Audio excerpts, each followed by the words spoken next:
What up, Internet? We're here finally with the last book in the Barcode series. I don't like reading the same series a lot. I like changing it up. So I'm glad to finally be moving on. I don't know what the next book's gonna be, but I'm pretty excited. So this is the Barcode Prophecy, the third and I believe it's the final book in the Barcode series, written by Suzanne Weyn. Thank you, Suzanne Weyn, because these books are awesome. Absolutely awesome amount of Easter eggs and references in the first two books. This one, there's not a whole lot of esoteric occulted knowledge in this book. It's just it's a whole bunch of action. Not complaining. The action is really good. The character of Grace and Eric are awesome, and then of course you got Kayla and Dusa and Amber come back from the recent books, you know. So this book, I always read off the back.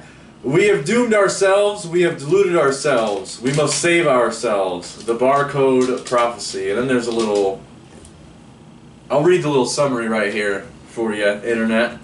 Grace lives a normal life. She goes to school during the day, works part-time in a multinational corporation, Global One. She has a crush on a boy named Eric and wonder if he feels the same way. And when she turns 17, she's going to get the barcode tattoo, because it's still law. Her world seems very peaceful and predictable, but then it explodes. As soon as Grace gets the barcode tattoo, she comes home to find her family gone and Global One police swarming all over the place. In a split second, her life changes. Now she's on the run, part of a dark conspiracy and an extraordinary prophecy that will change the world forever. And then it says again, we have doomed ourselves, we have deluded ourselves, we must save ourselves, the Barcode Prophecy. And there's a lot of, like, you know, again, continuation with a lot of the Native American themes and stuff like that. I'm a Native American, and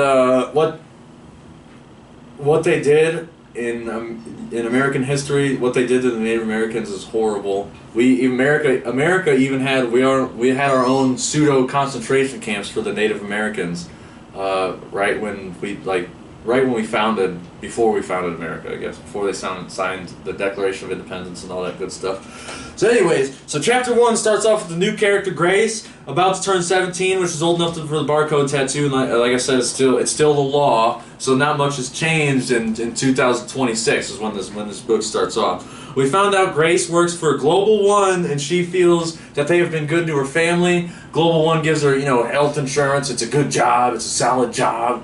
Her parents both work. I believe her parents both work there. Her dad for sure works at Global One, Double Helix Center. I don't know what to call it. I'm not sure what to call it. We find out Grace works for Global One, and she feels that she's been good to her family. But Global One's been good to her family. The guy Grace is into pulls out, or that they, so she's got a crush on a boy from school named Eric, and they're both into rock climbing, which is awesome. They rock climb together, they train together when they get off school, you know, it's super cool, they got a good relationship. So this guy Eric that Grace is into pulls out they're rock climbing late night one night, and he pulls out this jump drive containing the jump drive he got from a postman containing a decode message. And decode is, if you remember from the other books, decode is the rebel group. They're trying to decode the barcode. And so this jump drive has a message from a postman containing a decode message, and this is intrigues Grace, you know, because she starts getting interested. Grace reveals that she never really understood the decode, the rebels, and then we also find out that her parents were very controlling, saying that if she ever, you know, if she, for some reason, she did decide to support the rebels, the decode guys, that her parents were the type of parents to probably go in her bedroom and rip her posters down, and, you know, so her parents probably don't let her watch, you know, rated R movies. You can't go out and watch Pulp Fiction on a Saturday, because it's going to poison you. So her parents are super controlling, really weird, bizarre parents. You know, Marja West gets into that stuff, into the type of controlling parents and what that leads somebody to do to a lot of All my friends that were spoiled are now addicted to drugs or dead. So. Moment of silence for. Anyway, Grace reveals that she never decoded or ripped post down. Grace understands that Decode wants to destroy the global Helix building. That's one of their goals, because in the last book, the Barcode Rebellion, that was their mission. They wanted to destroy the entire building. They unfortunately didn't succeed. Medusa got pretty close. The character Medusa got pretty close. She's awesome. Grace understands Decode wants to destroy.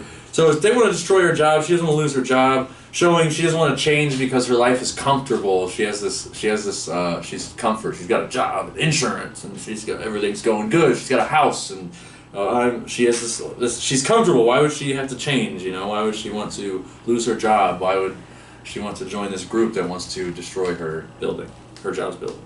And then the characters. I also noted that the characters have conversation with their phones. Like, you say, "Hey Google," nowadays, but in this book, they're having full conversations. Like, their phones are AI personalities. Their phones have names. Like, they talk to them. They have conversations, ask them questions. It's really bizarre. Reminds me of iPhone, the forbidden fruit that doesn't allow you to control any of your own files. iPhones are so dumb. The characters have conversation at the end of chapter 2. So the president is still, throughout this book, the president is still repeating the same rhetoric. He's saying, this is a quote, "Barcode tattoo is," I need the soundboard. Oh, it's okay. "The barcode tattoo is still the law of the land. All citizens above age 17 who do not get it will be prosecuted and thrown in jail because you're a criminal or whatever." And then moving on, before the 4th chapter begins, Grace gets invited to a late night rock climbing session by her crush Eric, and Eric tells her that he believes that she has a strong capacity for the truth. He sees a lot of potential in Grace, like how I met Jasmine. No, I'm just kidding. I saw a lot of potential in Jasmine. No, she has high capacity for the truth, and I like that shit. They get into the rock climbing building, and Eric explains to her about there's a really cool chapter where they climb these holographic stealth walls that Eric, or I can't remember which character invented them.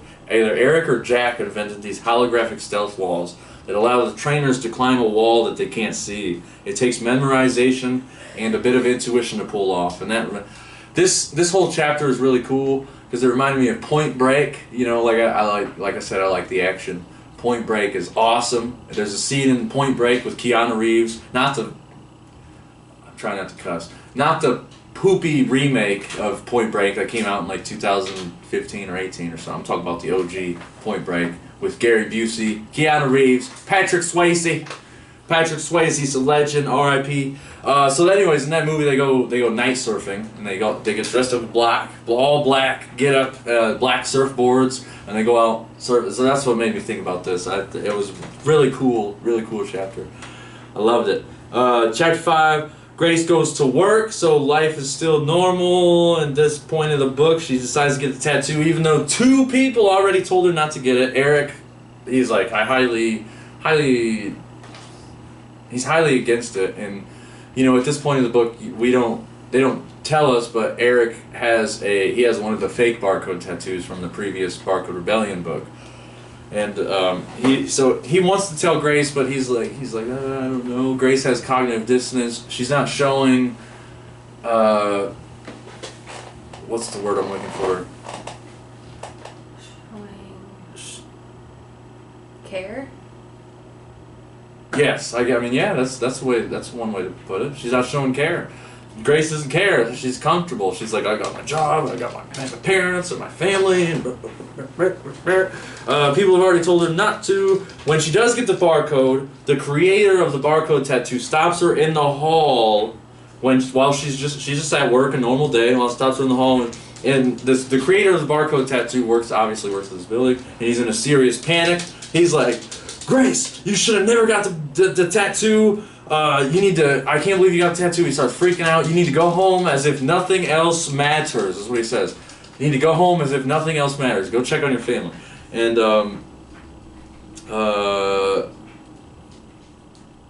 I think this is the chapter, oh, no, wait, no, hold on. So at the beginning of part two starts off with a quote from Shakespeare. And if you study truth, if you're a freedom truth seeker, and if you know about Shakespeare, then you know. If you know about Shakespeare, then you know. But this quote is awesome. Be not afraid of greatness. Some are born great, some achieve greatness, and some have greatness thrust upon them. Shakespeare's Twelfth Night, 1602. That's an awesome quote. I love Suzanne Weyn. These quotes that you're putting in is awesome. The first two books are just riddled with like Easter eggs of these truth books. You know, these books that are popular amongst the punk rockers. The punk rockers and the metalheads love books like 1984 and A Brave New World. Part two starts. Grace gets home. Her door's wide open. She's coming home from work. You know, her boss is like, "You need to go home as if nothing else matters." She gets home. Door's wide open. She's like, just like what happened to Kayla at the very first book. You know, if you remember. She's obviously in a panic. The door's wide open. Exactly what happened to Kayla. The police start shooting at her when they realize, they question her, and then they start shooting at her when they realize who she is. And Dusa Mafumbi, I really do not know how to pronounce that name. It's Mfumbe. Maybe you guys could help me in the comments below. How do you pronounce that name? Mafumbe. And Eric. So they save her. They throw her in the van, and they save her. And her family's gone out of the house. She notices the cars, or I think the cars are still in the driveway. She's like, "So where did they possibly?" So anyways, the Decode group shows Grace the ranch, which is the Resistor's underground base, several floors below the surface. They still have access to the fake barcodes, like I said, but Global One is catching on because they're going to stores and buying food and groceries for the Resistance group to take back to the crib, in other words. Mm-hmm.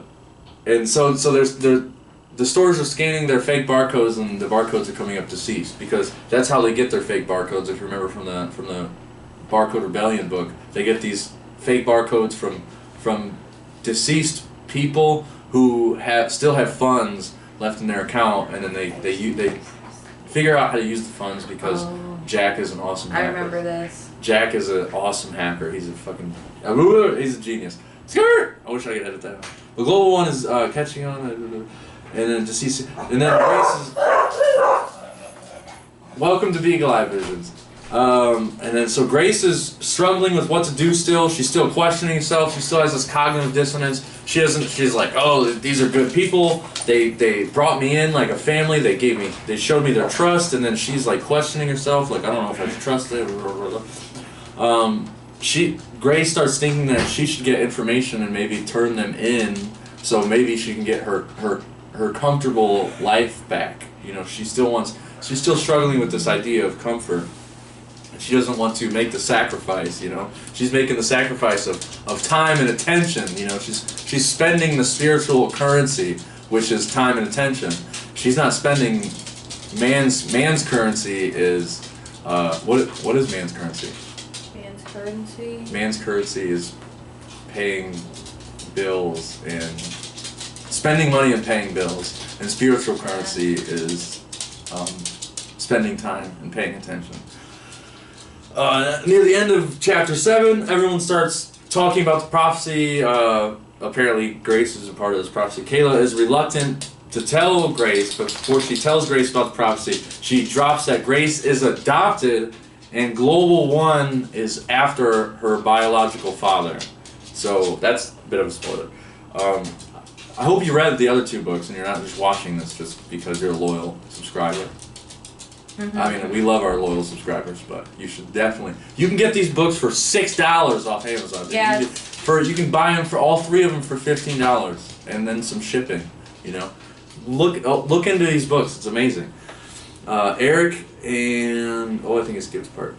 start talking about the prophecy. Kayla is reluctant to tell Grace about, and then that Grace is adopted. Eric and Grace take the swing low, which is the vehicles that they invented. The resistance group invented the swing lows, which is, like I said, I said in the other review, they're based off of Nikola Tesla's. I forget what they're called in brain fart. But anyways, they get into the swing low. They go back to the Global One Center to get Dr. Harriman before the police do. And Dr. Harriman was the guy who was Grace's boss. Grace's boss who started freaking out when Grace got the tattoo. Anyway, so they go back to the Global One Center to try to get the Dr. Pepper, and they get the doctor, and he tells Grace that Grace is his daughter, and then the police bust in and they all escape. So there's another big reveal. Getting to the end of part 2, Grace learns free running with Eric. He also tells her that she is going to be a postman. And when this happens, I got super stoked because when you read these books, you find out what a postman is. It's like this underground message resistance type of thing where they send personal messages to each other without anybody knowing and honestly sending messages. It's awesome. So when she finds out that she's going to be a postman, I got super stoked. That part made me, I got hype about that. And then so she wants to become a postman so she can find her family. And the sun in the sky, gosh, my notes are hard to read. The sun that's in the sky starts having these bizarre solar flares, which is disrupting worldwide satellite communication. And the news, everybody's in the news, the media is freaking out. Everybody's freaking out. They're throwing the papers. It's like SpongeBob, and he only knows his fine dining in his name. And then so the media, they interview a Native American, the Native American shaman, and Native Americans and shamans are saying that the Earth is not in balance. So I thought that was pretty awesome. Kayla gives Grace a jacket that will block Global One's tracker because once she got the tattoo, there's nanotechnology that are in the tattoo that allows Global One to track Grace wherever she goes because she got the tattoo. And so Kayla gives Grace the jacket, block Global One's tracker, and Grace is questioning her, and Grace questions Kayla why she keeps fighting. Why do you keep fighting? The government is so big; it's bigger than you. Just like "Ode to AIG," the old school orphan donor song. Ode to AIG. Shout out to orphan donors. Well, the government's bigger than you. Why do you keep fighting? Why do you keep fighting? And we're probably close off on this. Kayla responds. She says, "I fight because I'm alive, and every little living thing that longs." I fight because I'm alive, and every living thing that longs to be alive. Oh, every living thing that longs to be alive wants to be free. I feel as if I've had a net thrown over me by Global One. Yeah, insert Global One for the government. We all do what Global One wants us to do. Live the way they say, believe what their commercials and TV news want us to believe. It's set up so they can get richer and greedier and more powerful by the day. And all the while, they destroy the planet we inhabit and make our lives smaller. But I know there's more mystery, happiness, and meaning in life than what they are offering. And in my heart, the world could be a better place than what it is. We all believe it, and Utona helped us to see it. And Utona's that, if you remember her from the other books, she's one of the Native American shamans that helps Kayla, start breaking through and developing courage and bravery. And so I guess that's it. Yeah. I just wanted to wrap up on that quote. That is an awesome quote. So I stopped writing notes about halfway through the book because I try to bring attention to the occult knowledge. I try to bring attention to the esotericism and make it exoteric. You get like all the 1984 references, all the 007 references. That'll lead you down the rabbit holes of read Esoteric Hollywood by Jay Dyer. Look up the One Great Network One Great Work Network by Mark Passio. I believe there's over like 40 collaborators. Brandon Martin is one of the collaborators. You got like guys like Brandon Martin and Sean McCann and Marja and who's that other one? That Kat. Leslie Powers. Yeah. What's Kat's last name? Do you remember Kat's last name? I Catherine don't. Waters. Yeah. Catherine Waters. Amazing minds. Derek. I can't say his last name. Bartley. I don't know his last name. I remember but him. Derek. He's he's doing his own thing, but he is on. I don't think he's on. They're all doing yeah, their own they're thing. all That's why we love them. But he's a really good speaker too. He's got some really good stuff. He does some with Leslie and Marja and stuff like that. So he talks kind of gentle, right? Yeah, he seems like Mr. Staley. He's a gentle person. He's awesome. Yeah. So thanks to Suzanne Weyn for writing these books. We're not sure what the next one is. I'm sure we'll post it up in the next 2 weeks. We do have a photo shoot for a local band here in South Bend called the Foley's. That's coming up, so watch out on the Facebook page. The Monday after this one. So next Monday, we're going to be doing a photo shoot for the Foley's. Check out the Facebook page for the photo shoots, for the photos. Yeah. I mean, shout out to Team Unity. Shout out to Team Unity. Yeah. Woo-woo. And anybody else? The new Kill George show. Oh yeah. I was also on our friend's podcast, Kill George podcast. I was on 2 episodes, or I was on 1 episode, but they split it in half because we were having such a good time. We didn't want it to end. Mm-hmm. Yeah. Shit. Thanks for sticking around. I cussed again. Jeez. Sorry, YouTube. I don't get paid anyway. Stick around.